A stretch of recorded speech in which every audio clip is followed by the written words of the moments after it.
નમસ્કાર મિત્રો, સ્વાગત છે તમારું અમારા યુટ્યુબ ચેનલની અંદર। આજના વિડીયોમાં મિત્રો વાત કરવાના છે રેશન કાર્ડ ધારકોને મે 2024ના મહિનામાં અનાજનો જથ્થો કેટલો મળવાપાત્ર રહેશે એમના વિશે। મિત્રો, શું મે 2024ના મહિનામાં રેશન કાર્ડ ધારકોને ડબલ અનાજ આપવામાં આવશે? સાથે સાથે મિત્રો જોશું કે મે 2024ના મહિનામાં એક સાથે 2 મહિનાનો અનાજ રેશન કાર્ડ ધારકોને પ્રોવાઈડ કરવામાં આવશે કે નહીં, સંપૂર્ણ વિગતવાર માહિતી આજના વિડીયોમાં આપણે જોવાના છે। સાથે સાથે જોશું કે એપીએલ, બીપીએલ તેમજ એવાય કાર્ડ ધારકોને મફતનું અનાજ કેટલું મળવાપાત્ર રહેશે તેમજ પૈસા વળિયા અનાજ કેટલું આપને આપવામાં આવશે। સંપૂર્ણ વિગતવાર માહિતી આજના વિડીયોમાં મિત્રો આપણે જોવાના છે। સંપૂર્ણ માહિતી જાણવા માટે ગુજરાતના તમામ રેશન કાર્ડ ધારકો વિડીયોના ખાસ છેલ્લે સુધી બન્યા રહેજો। અને મિત્રો, ચેનલ પર પણ નવા આવ્યા હોય તો વિડીયોને લાઈક કરી દેજો અને ચેનલને સબસ્ક્રાઇબ કરવાનું પણ ના ચૂકશો। તો મિત્રો, સૌપ્રથમ તો વાત કરીએ કે એપીએલ રેશન કાર્ડ ધારકોને મે 2024ના મહિનામાં અનાજનો જથ્થો કેટલો મળવાપાત્ર રહેશે એમની।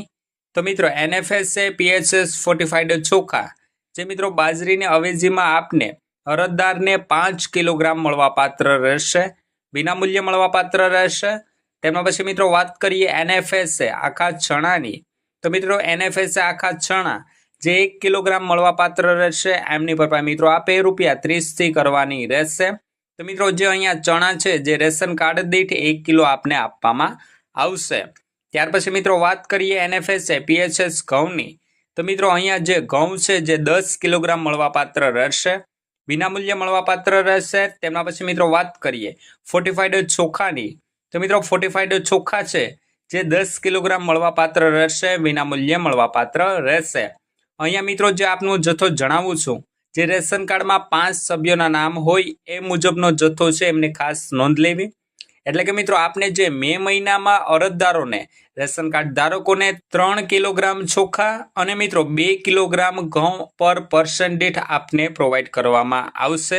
તેમના પછી મિત્રો વાત કરીએ એનએફએસએ તુવેર દાળની। તો મિત્રો, એનએફએસએ તુવેર દાળ જે 1 કિલોગ્રામ રેશન કાર્ડ દીઠ આપવામાં આવશે એમની ભરપાઈ મિત્રો આપે ₹50 કરવાની રહેશે। અને લાસ્ટમાં વાત કરીએ મિત્રો ડબલ ફોર્ટિફાઈડ મીઠું એટલે કે નમકની।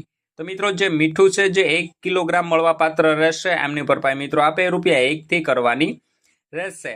તો મિત્રો, આ એટલો જથ્થો છે જે એપીએલ રેશન કાર્ડ ધારકોને મે 2024ના મહિનામાં આપને પ્રોવાઈડ કરવામાં આવશે। ત્યાર પછી મિત્રો વાત કરીએ કે બીપીએલ રેશન કાર્ડ ધારકોને મે 2024ના મહિનામાં અનાજનો જથ્થો કેટલો મળવાપાત્ર રહેશે એમની।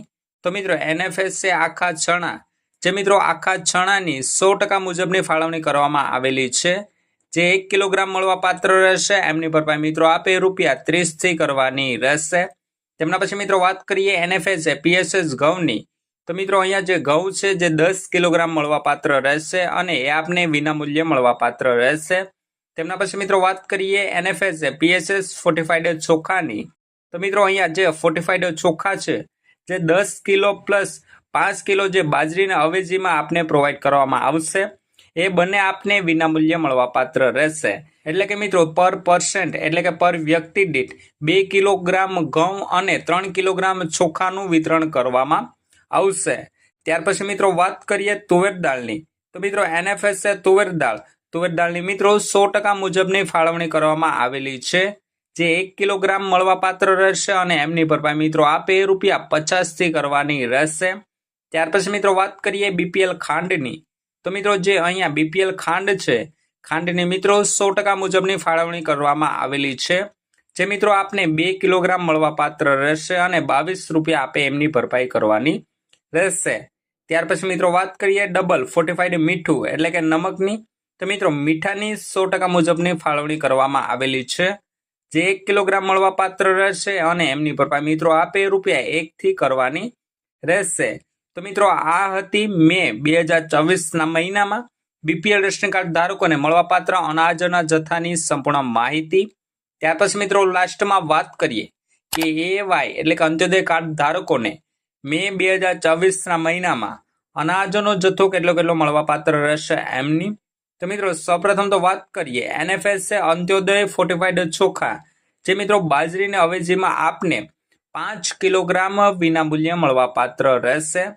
ત્યાર પછી મિત્રો વાત કરીએ આખા ચણાની, તો મિત્રો NFSA આખા ચણા જે 1 કિલોગ્રામ પર રેશન કાર્ડ દીઠ આપને પ્રોવાઈડ કરવામાં આવશે। એમની ભરપાઈ મિત્રો આપે ₹30 થી કરવાની રહેશે। તેમના પછી મિત્રો વાત કરીએ NFSA અંત્યોદય ઘઉંની, તો મિત્રો અંત્યોદય ઘઉં જે 15 કિલોગ્રામ આપને પ્રોવાઈડ કરવામાં આવશે, વિનામૂલ્યે મળવાપાત્ર રહેશે।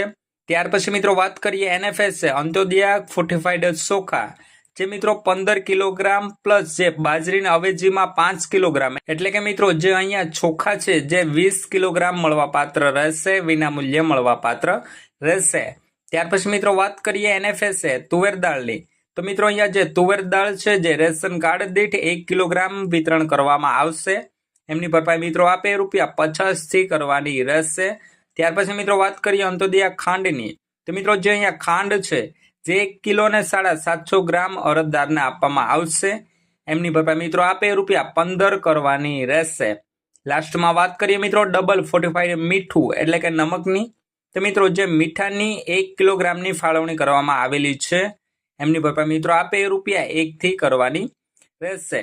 તો મિત્રો બસ આ જ હતી રેશન કાર્ડ ધારકોને મે 2024ના મહિનામાં મળવાપાત્ર અનાજના જથ્થાની વિગતવાર માહિતી। હાલ મિત્રો આપને સિંગલ માસ એટલે કે મે મહિનાનું જ અનાજ આપને પ્રોવાઈડ કરવામાં આવશે। એક સાથે 2 મહિનાનું અનાજ આપવામાં આવશે નહીં। સાથે સાથે મિત્રો આપને ડબલ અનાજ પણ આપવામાં આવશે નહીં। હાલ મિત્રો મે 2024ના મહિનામાં ઘઉં, ચોખા, ખાંડ, ચણા, તુવેર દાળ તેમજ નમકની ફાળવણી કરવામાં આવેલ છે। આ રેગ્યુલર ફાળવણી કરેલી છે, જેમાં મિત્રો આપને જે ચોખા જે પાછલા મહિને એટલે કે એપ્રિલ મહિનામાં 2 કિલો આપવામાં આવ્યા હતા અને એમની જગ્યાએ 1 કિલો પ્લસ આપને બાજરીનું વિતરણ કરવામાં આવ્યું હતું, પરંતુ મિત્રો જે મે 2024ના મહિનામાં હવે ફરીથી આપને 3 કિલોગ્રામ પર વ્યક્તિ દીઠ ચોખાનું વિતરણ કરવામાં આવશે। તો મિત્રો બસ આ જ હતી મે 2024ના મહિનામાં રેશન કાર્ડ ધારકોને મળવાપાત્ર અનાજના જથ્થાની વિગતવાર માહિતી।